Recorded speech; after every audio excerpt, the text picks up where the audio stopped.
رمضان كريم كريم كريم شهر عظيم عظيم عظيم. بسم الله. السلام عليكم ورحمة الله وبركاته.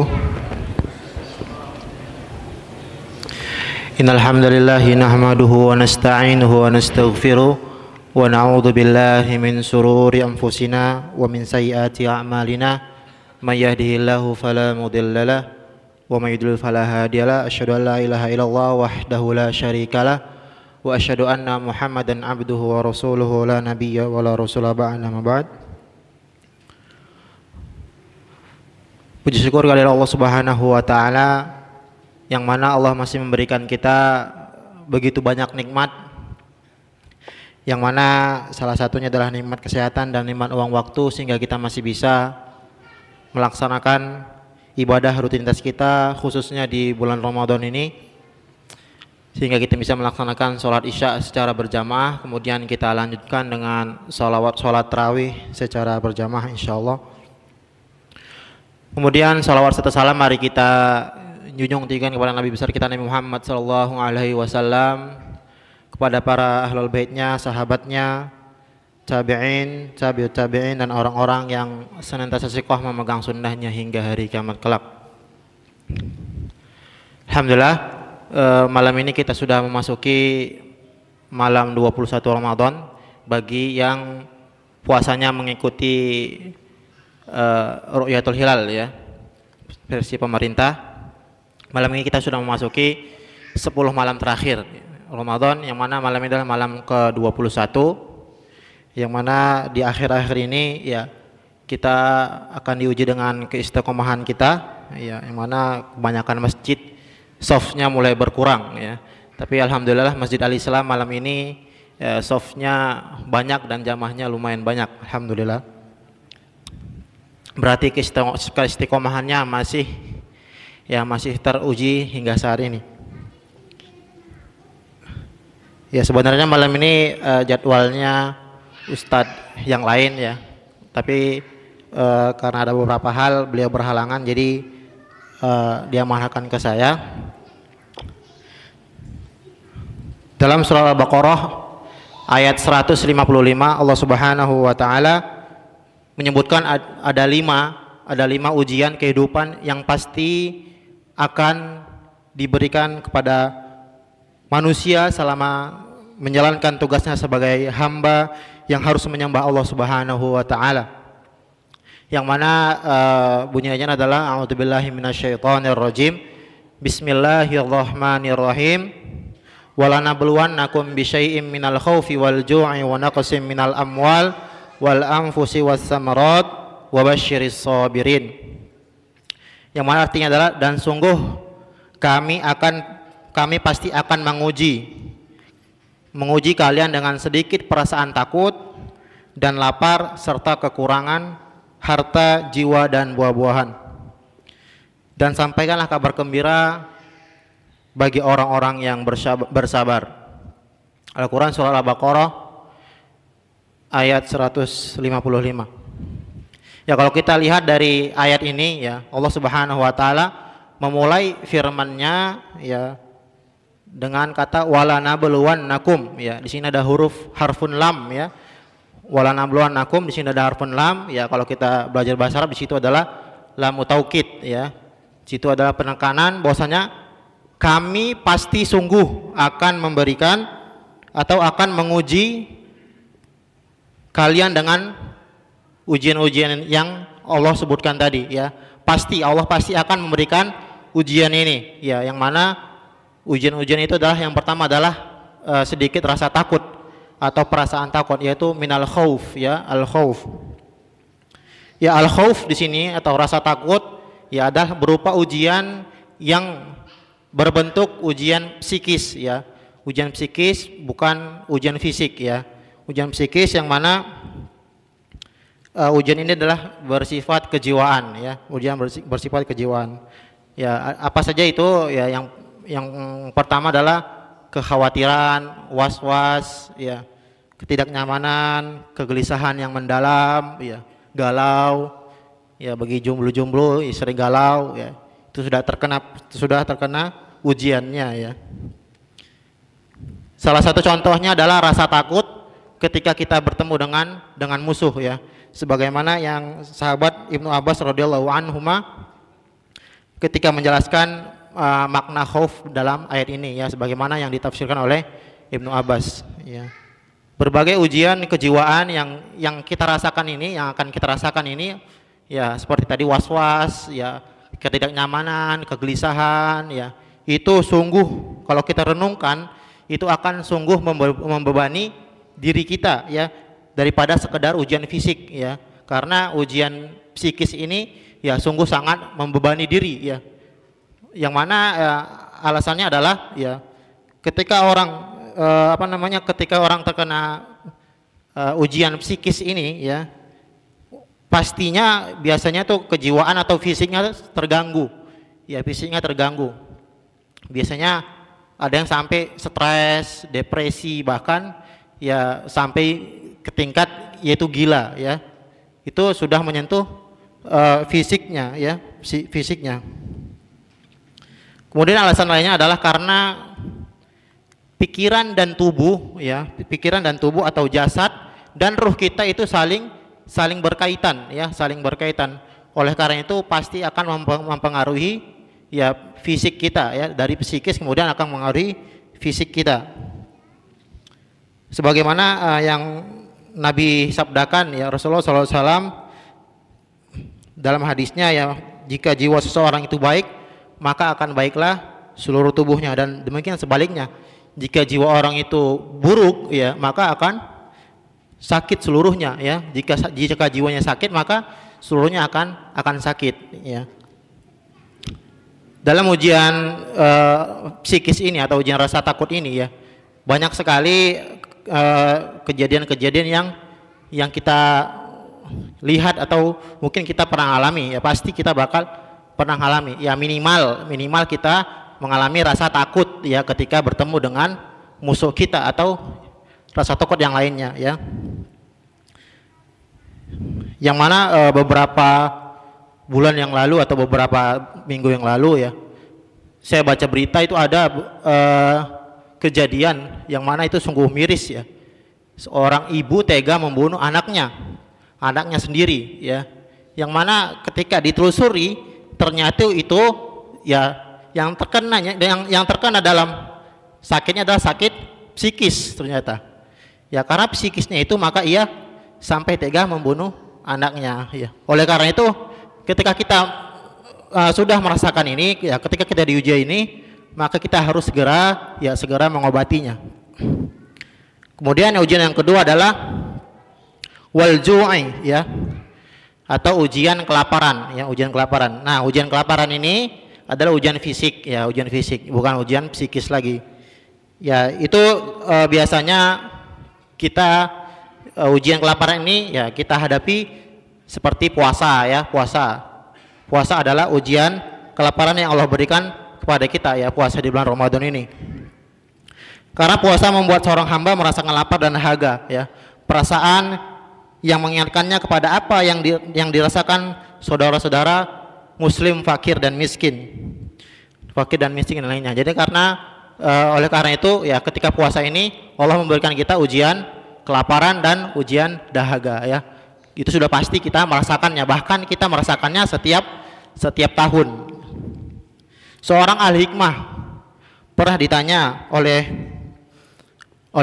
seseorang, suara apa yang paling buruk ya. Kemudian ahli hikmah tersebut mengatakan suara garpu, sendok, dan piring orang yang kaya yang sedang makan yang didengar oleh fakir miskin yang sedang kelaparan ya. Jadi dari jawaban ini kita bisa ambil makna ya, kita bisa ambil petik bahwasanya ketika kita mampu mempunyai makanan yang mewah ya, kalau kita nggak bisa berbagi, minimal jangan sampai orang-orang fakir miskin mencium makanan yang kita makan ya. Jangan sampai mereka menginginkan ya, tapi mereka tidak bisa mendapatkannya ya. Tapi mereka tidak bisa. Fenomena sekarang adalah kita makan enak dikit, jepret, dipoto, upload media sosial. Padahal yang melihatnya ya nggak semuanya bisa makan seperti itu ya. Minimal kalau kita nggak bisa berbagi ke orangnya, ya kita simpan sendiri, dan kita makan, jangan sampai tercium oleh orang lain atau dilihat oleh orang lain. Kemudian ujian yang ketiga ya, minal amwal, yaitu kekurangan harta ya. Ini pasti kita pernah sering mengalaminya ya, Ujian ini terbagi menjadi dua. Yang pertama ya, bagi orang yang memiliki banyak harta, ia akan diuji dengan kekurangan harta. Ya, sebagai contoh, ketika ia kemalingan misalnya, ketika ia tertipu saat sedang berniaga, kemudian ketika hartanya diambil orang lain, atau bahkan ketika ia tertimpa bencana ya.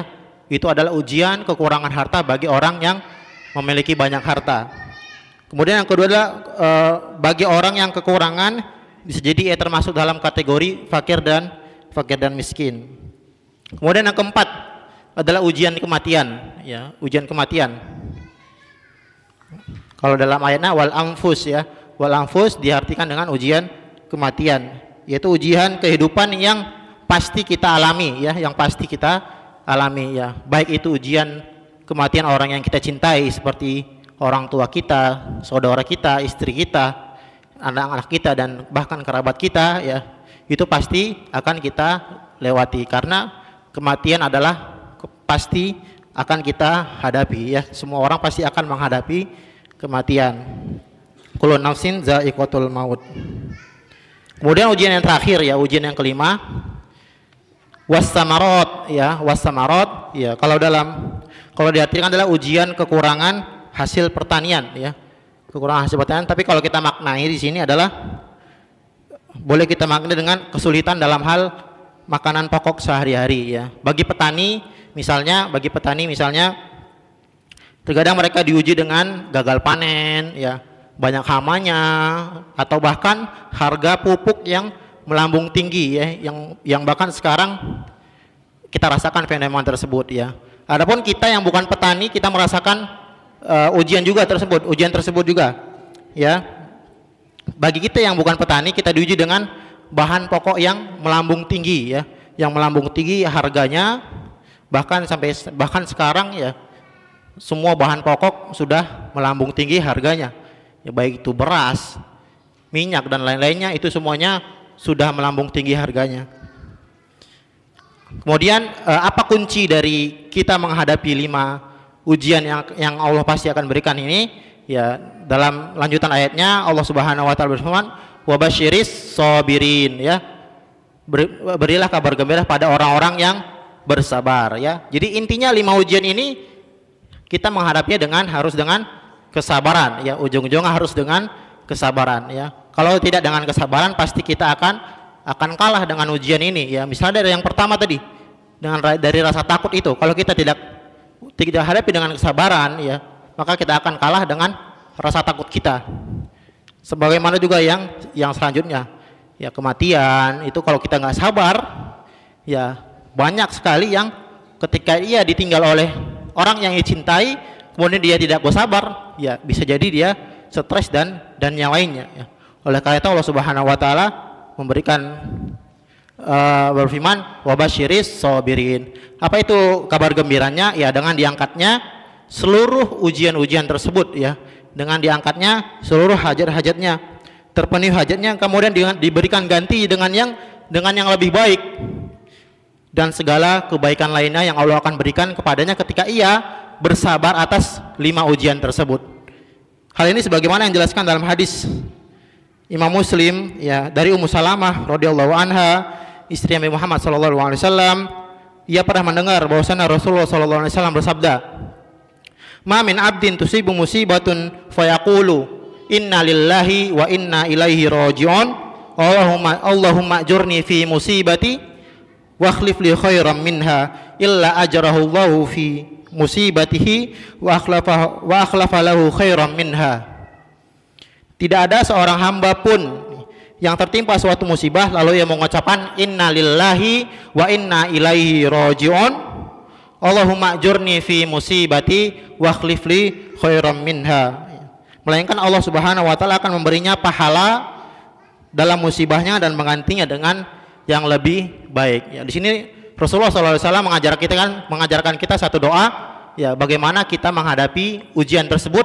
Ya, ucapkanlah doa ini, ya, inna lillahi wa inna ilaihi rajiun, Allahumma ajurni fi musibati wa akhlifli khairam minha. Ya, itu adalah doa yang mana ketika kita melalui ujian-ujian ini, ya kita harus dengan bersabar, kemudian dengan mengucapkan doa ini, yang niscaya Allah akan menggantikannya dengan yang lebih baik, ya, dengan yang lebih baik. Sebagaimana Ummu Salamah, ya, radhiyallahu anha mempraktekkan doa ini, ya. Ummu Salamah kembali berkata, ketika Abu Salamah suamiku wafat, aku pun mengucapkan doa sebagaimana Rasulullah SAW mengajarkan kepadaku, maka Allah pun memberiku suami yang lebih baik dari suamiku yang dulu, yaitu Rasulullah Shallallahu Alaihi Wasallam. Ya, yang mana Ummu Salamah mengucapkan doa ini ketika suaminya meninggal, maka Allah Subhanahu Wa Taala langsung menggantinya dengan suami yang lebih baik, yaitu manusia yang paling mulia, Rasulullah Shallallahu Alaihi Wasallam. Ya. Tapi jangan sampai ibu-ibu mempraktekannya, ya, ketika suaminya masih ada, ya, dia tertimpa dengan musibah suami yang menjengkelkan misalnya, ya. Jangan sampai terucap doa ini, karena ya akan diganti dengan yang lebih baik. Tapi untuk yang seperti itu masih bisa kita usahakan dengan jalan yang lainnya, ya. Dengan jalan yang lainnya, dengan kesabaran, ya, intinya dengan kesabaran. Ketika suaminya sangat menjengkelkan, ya, dan itu kita anggap sebagai musibah, ya, itu masih bisa kita lewati dengan kesabaran dan dengan solusi-solusi yang lainnya, ya. Solusinya, ya, bukan dengan diganti, tapi dengan dicari jalan keluarnya, ya, bukan dengan diganti. Jadi ketika kita mendapat musibah, doanya inna lillahi wa inna ilaihi rajiun, Allahumma ajurni fi musibati wa akhlif li khairam minha, ya. Ya, jadi jangan sampai ketika teman kita ada musibah, tiba-tiba kita ngucapin innalillahi wa inna ilaihi rajiun, ya, kita dianggap sebagai orang yang doakan dia biar meninggal, ya. Jangan sampai seperti itu, ya. Karena saya pernah ketika ada teman yang terkena musibah, saya ucapkan innalillahi wa inna ilaihi rajiun, ya, dan dia tentunya belum paham, ya.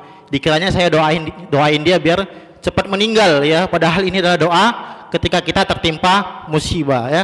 Apalagi ketika kita diuji dengan 5 ujian kehidupan yang akan Allah Subhanahu wa taala berikan kepada kita, yang mana bahkan, ya, mungkin kita sudah melewati 5-5-nya, ya. Mungkin kita sudah melewatinya, atau bahkan mungkin, ya, ada satu yang belum kita lewati, seperti ujian kematian misalnya, ya, atau ujian kelaparan, ya.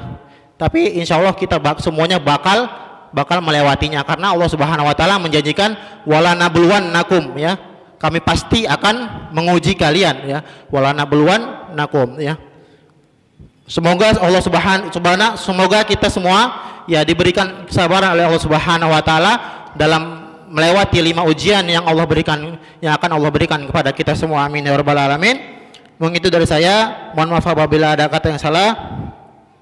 Subhanakallahumma bihamdika asyhadu an la ilaha illa anta astaghfiruka wa atubu ilaik. Akhirul kalam. Assalamualaikum warahmatullahi wabarakatuh.